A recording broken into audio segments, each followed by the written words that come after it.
Sixth grade lesson 4.3 is equivalent ratios and the multiplication tables. So we're building on ratios and the equivalency of ratios that we kind of touched on in the last lesson. Building on that, hopefully it builds in feeling just as easy as the last ones have felt. So equivalent ratios are ratios that have the same comparison. In the previous lesson touched on this, right? If we had a unit rate, one bag had 6 apples, then 2 bags would have 12 apples, 3 bags would have 18 apples. So what we would call each of these is that you have the original ratio, 1-to-6 ratio of bags to apples. This is also a bags to apples ratio, 2-to-12. It is equivalent because if I reduced it down, just like when you reduce fractions, it would reduce back down to 1/6. 3-to-18 is equivalent. So this is very much like, if you're feeling like this is very much like equivalent fractions and reducing fractions, it is. That same skill is exactly what we're applying here. And if you didn't know, you could use the multiplication table to help you with equivalent fractions, and you can use them to help you with equivalent ratios.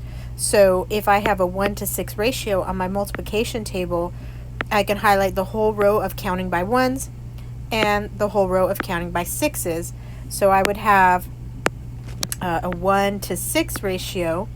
Equivalent to that would be 2-to-12,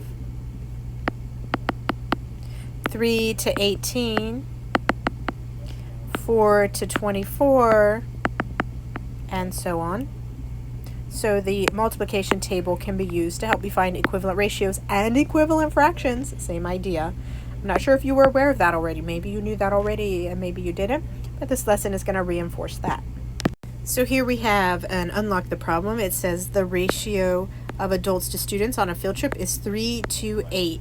So they went to the 3 row and highlighted it on the the multiplication table, and then the 8 row and highlighted it all the way across.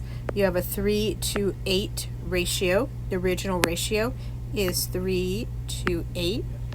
So they shaded the rows for 3 and they shaded the rows for 8 on the multiplication table. They asked us to circle the column that shows the original ratio. So circle, circle, circle, circle, 3-to-8 ratio. Then we're going to circle 2 columns because they said write 2 ratios that are equivalent. Write 2 columns that show equivalent ratios. Well, here's one, the 6-to-16 ratio. And then we'll do another one, 9-to-24 ratio. So the column for 2 shows there are 2 times 3 or 6 adults. When there are 2 times 8 or 16 students, that's what this represented. There are 6 adults when there are 16 students. And the column for 3 shows there are 3 times 3 or 9 adults when there are 3 times 8 or 24 students. So 6-to-16 and 9-to-24 are equivalent to 3-to-8 ratio. This says whether the multiplication table shown represents all of the ratios that are equivalent to 3-to-8. I know because this can keep going. This can be 10 and 11 and 12 and 10,000 if we wanted it to go out that far, and all of those would be equivalent ratios all the way through. So the top part of the next page of the one way, and then they have another way which we'll talk about, shows you a couple of ways that you can find equivalent ratios by using a table or by multiplying or dividing to form by a form of 1. So we're going to go ahead and read this to understand what's going on. We'll take the steps, read it, underline the question, circle the information, draw the picture. Actually, they drew it for us, which is way better than my drawing, except I cut that one off. Sorry about that. All right. Jessa made fruit punch by mixing 2 pints of orange juice with 5 points of pineapple juice. That sounds delicious, actually. To make more punch, she needs to mix orange juice and pineapple juice in the same ratio. Write 3 equivalent ratios for 2/5. Underline what they want me to do. Circle the information they gave me. 2 pints orange juice with 5 pints pineapple juice. And in order to make more punch, she needs to mix orange juice and pineapple juice in the same ratio. Okay. Picture drawn, 2 orange juice for 5 pineapple juice. So for every 2 of orange juice, we need 5 pineapple. For every 2, we need 5. Highlighted in the row, the 2 row, it counts by 2s, and highlight the 5 row that counts by 5s.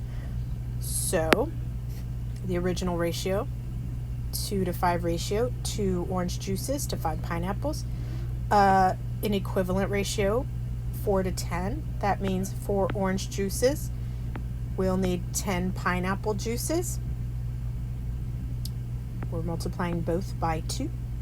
If we multiply both by 3, we will get a 6 to 15 ratio. For every 6 orange juices, I would need 15 pineapple juices. And if I multiply both of these by 4, I will get 8 orange juices and need 20 pineapple juices. So 2 to 5 ratio is the same, or is equivalent, I should say, to 4 to 10 ratio. It is equivalent to 6 to 15 ratio, and it is equivalent to an 8 to 20 ratio. Same as equivalent fractions. So that same idea is just coming back at us in a ratio format, but the same scales and everything. Let's look at that another way. So if this was already similar to what you did when you were dealing with equivalent fractions, reducing fractions and whatnot, then this is going to be something that looks familiar too. If I want to write 2 equivalent ratios for 6 to 8 ratio, remember we were just, whatever we multiplied our top number by, we had to multiply our bottom number by as well. Be sure to multiply or divide the numerator and denominator by the same number. So as long as you do the same to both the numerator and the denominator, then you will stay equivalent. So we can multiply the numerator and denominator by the same number. Let's choose a nice easy one like 2. Let me choose a different color. 2. 6 times 2 is 12, and 8 times 2 is 16. So a 12 to 16 ratio is equivalent to a 6 to 8 ratio. If it's divisible by the same number, I can go that way too. In this case it is, because both of these numbers are even numbers, so I could divide them by 2. Just like reducing fractions, Miss Sanchez. Yes! 6 divided by 2 is 3. 8 divided by 2 is 4. So also a 3 to 4 ratio is equivalent. So